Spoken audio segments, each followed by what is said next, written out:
लाखों दरूदो सलाम हो मोहम्मद सल्लल्लाहु अलैहि वसल्लम पर और उनकी आल पर। अल्लाह पाक की सारी नेमतें और रहमतें नाजिल हूँ मेरे तमाम देखने और सुनने वाले नाजरीन पर। अस्सलामु अलैकुम वरहमतुल्लाहि वबरकातुहू। नाजरीन, अगर मेरा चैनल सब्सक्राइब नहीं किया तो मेरा चैनल सब्सक्राइब करें, बेल आइकन को प्रेस करें और अगर वीडियो पसंद आए तो उसको लाइक और शेयर करें। शुक्रिया। नाजरीन, आज का मौजू एक ऐसी माशरती बुराई की तरफ है कि जिसमें ज़्यादातर लोग अल्लाह के अहकाम को फरामोश कर चुके हैं और ख़ुसूसन ख़वातीन पर बहुत ज़्यादा जुल्म व सितम किया जाता है। जिस तरह हर औरत की और हर मर्द की ख्वाहिश होती है कि उसके यहाँ औलाद पैदा हो, लेकिन औलाद का इख्तियार सिर्फ अल्लाह पाक को है कि वो जिसे चाहे वो बेटियाँ दे, जिसे चाहे बेटे दे, जिसे चाहे बेटियाँ और बेटे अता फरमाए और जिसे चाहे वो उसे बांझ कर दे। किसी को कुछ इख्तियार नहीं है। लेकिन अमूमन देखने में आया है कि ज़्यादातर लोग पीरों फ़कीरों के पास चले जाते हैं, लेकिन जो इख्तियार अल्लाह पाक ने कुरान पाक में फरमा दिया कि अल्लाह पाक के सिवा कोई किसी को इख्तियार नहीं है किसी को कोई औलाद अता कर दे, तो पीरों फ़कीरों के पास जाने से वो एक तरह से शिर्क के मुर्तकब हो रहे हैं।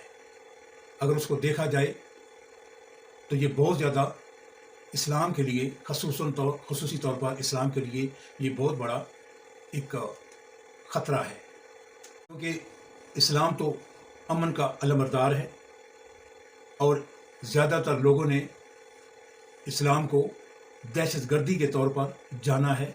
ये जो कुफ़ार हैं या मुशरिकीन हैं वो ज़्यादातर वो इस्लाम को दहशतगर्द के तौर पर पेश करते हैं, क्योंकि अल्लाह पाक ने साफ साफ फरमा दिया, लिल्लाहि मुल्कुस समावाति वल अर्द यखलुकु मा यशाउ यहबु लिमन यशाउ इनासन व यहबु लिमन यशाउ वज़्ज़कूर औ युज़व्विजुहुम ज़ुक्रानम व इनासा व यजअलु मन यशाउ अकीमा इन्नहु अलीमुन कदीर।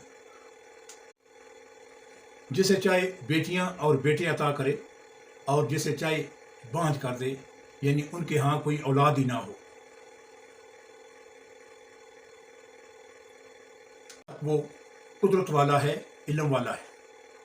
लिल्लाहि मुल्कुस समावाति वल अर्द, आसमानों और ज़मीन की सल्तनत अल्लाह ही के लिए है, यानी आसमानों और ज़मीन का हकीकी मालिक अल्लाह ताला है।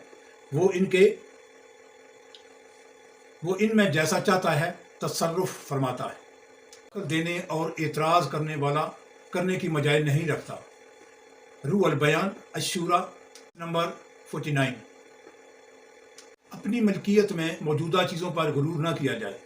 इमाम फ़खरुद्दीन राज़ी रहमतुल्लाह अलैह फरमाते हैं कि इसका मकसूद ये है कि कोई इंसान अपनी मलकियत में मौजूदा माल और इज़्ज़त और शोहरत की वजह से मगरूर ना हो जाए, क्योंकि जब इसे इस बात का यकीन होगा कि हर चीज़ का मालिक अल्लाह ताला है और जो कुछ इसके हाथ में है इस पर अल्लाह ताला का इनाम है, तो इस सूरत में वो अल्लाह का शुक्र अदा करेगा और ज़्यादा अल्लाह ताला की और ज़्यादा इबादत करेगा और इसकी फर्मा बरदारी की तरफ मायल होगा।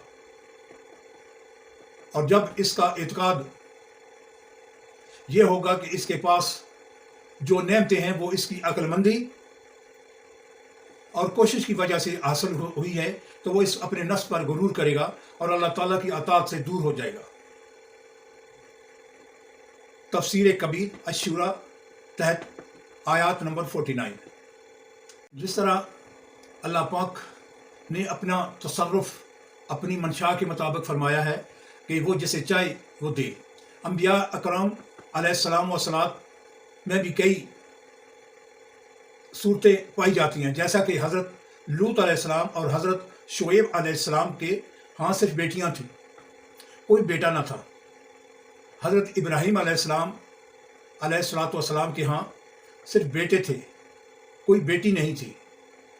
और अंबिया के सरदार हबीब अल्लाह मोहम्मद सल्लल्लाहु अलैहि वसल्लम के हाँ अल्लाह ताला ने 4 या 3 फर्जंद फरमाए और 4 साहबजादियाँ अता फरमाई। बेटे और बेटियां देने ना देने का इख्तियार अल्लाह ताला के पास है। इन आयात से मालूम हुआ कि किसी के यहाँ सिर्फ बेटे पैदा करने की यहाँ صرف بیٹے پیدا کرنے کے ہاں صرف بیٹیاں پیدا کرنے اور کسی کے ہاں بیٹے اور بیٹیاں دونوں پیدا کرنے کا اختیار اور قدرت صرف اللہ تعالیٰ کے پاس ہے. کسی عورت کے بس میں نہیں کہ وہ اپنے ہاں بیٹا یا بیٹی کا جو چاہے وہ پیدا کر دے. جب یہ بات روشن دن سے بھی زیادہ واضح ہے تو بیٹی پیدا ہونے پر عورت کو مشق ستم بنانا اور طرح طرح کی اذیتیں دینا، بار تانے دینا، نشتر چبونا، آئے دن ذلیل کرتے رہنا، صرف بیٹیاں پیدا ہونے پر اسے منحوس سمجھنا اور طلاق دینا، اور بعض اوقات قتل کی دھمکیاں دینا، بلکہ بعض اوقات قتل بھی کر دیا جاتا ہے. یہ اس مجبور اور بس کے ساتھ کون سا انصاف ہے؟ کہاں کا انصاف ہے؟ افسوس آج ہمارے معاشرے میں مسلمانوں نے اس کا طرز عمل کو اپنایا ہوا ہے جو دراصل کفار کا طریقہ تھا. جیسا کہ اللہ تعالیٰ نے ارشاد فرمایا وَإِذَا بُشِّرَ أَحَدُهُم بِالْأُنثَىٰ ظَلَّ وَجْهُهُ مُسْوَدًّا وَهُوَ ظَلَّ وَجْهُهُ مُسْوَدًّا وَهُوَ كَظِيمٌ يَتَوَارَىٰ مِنَ الْقَوْمِ مِنْ سُوءِ مَا بُشِّرَ بِهِ أَيُمْسِكُهُ عَلَىٰ هُونٍ أَمْ يَدُسُّهُ فِي التُّرَابِ أَلَا سَاءَ مَا يَحْكُمُونَ. فرمایا گیا کہ جب ان کے ہاں کسی کو بیٹی ہونے کی خوشخبری دی جاتی ہے تو دن بھر ان کا منہ کالا رہتا ہے اور وہ غصے سے بھرا ہوتا ہے. اس بشارت کی برائی کے سبب لوگوں سے چھپا پھرتا ہے کہ اسے مٹی میں دبا دے یا اسے مار دے. خبردار یہ کتنا برا فیصلہ کر رہے ہیں. افسوس کہ اسلام نے عورت کو جس آگ سے نکالا آج کے لوگ اسے پھر اسی میں جھونک رہے ہیں. اسلام نے کفار کے چھینے ہوئے جو حق عورت کو واپس دلائے، آج کے مسلمان وہی حق چھیننے میں لگے ہوئے ہیں. اسلام نے عورت کو ذلت اور رسوائی کی چکی سے نکال کر معاشرے میں جو عزت اور مقام عطا کیا، آج کے مسلمان دوبارہ اسے اسی چکی میں پسنے کے لیے دھکیل رہے ہیں. اور شاید انہی بدعملیوں کا نتیجہ ہے کہ آج اسلام کے دشمن عورت کے حقوق کی آڑ میں مسلمانوں کے اسی کردار کو دنیا کے سامنے پیش کر کے دین اسلام جیسا امن کے علمدار اور مذہب کو ہی دہشت گرد مذہب ثابت کرنے پر تلے ہوئے ہیں. اللہ تعالیٰ مسلمانوں کو ہدایت عطا فرمائے، آمین. ناظرین، جس طرح ابتدائیہ میں ذکر کیا گیا ہے کہ موجودہ دور میں اگر کسی عورت کے ہاں بیٹا یا بیٹی نہ پیدا ہو تو اس کو ستم میں مچھ بنایا جاتا ہے اور طرح طرح کے تانے دیے جاتے ہیں، اور بعض اوقات فقیروں اور درگاہوں پر ان کو تعویذ دھاگے کرائے جاتے ہیں جو اسلام کی روح سے وہ شرک میں آتے ہیں. کیونکہ قرآن پاک میں یہ ان آیات سے صاف ظاہر ہے کہ اللہ پاک نے فرما دیا ہے کہ جو کچھ بھی دنیا میں ہو رہا ہے، خصوصاً عورتوں کو بیٹے یا بیٹیاں عطا کرنا، بیٹے اور بیٹیاں اور نہ عطا کرنا، یہ بھی اللہ تعالیٰ کے اختیار میں ہے. کسی عورت کے بس میں نہیں ہے، نہ کسی مرد کے بس میں ہے. اس لیے اس عمل سے باز رہنا چاہیے، کیونکہ اللہ پاک کا حکم ماننے میں ہی فلاح ہے. السلام علیکم ورحمۃ اللہ وبرکاتہ.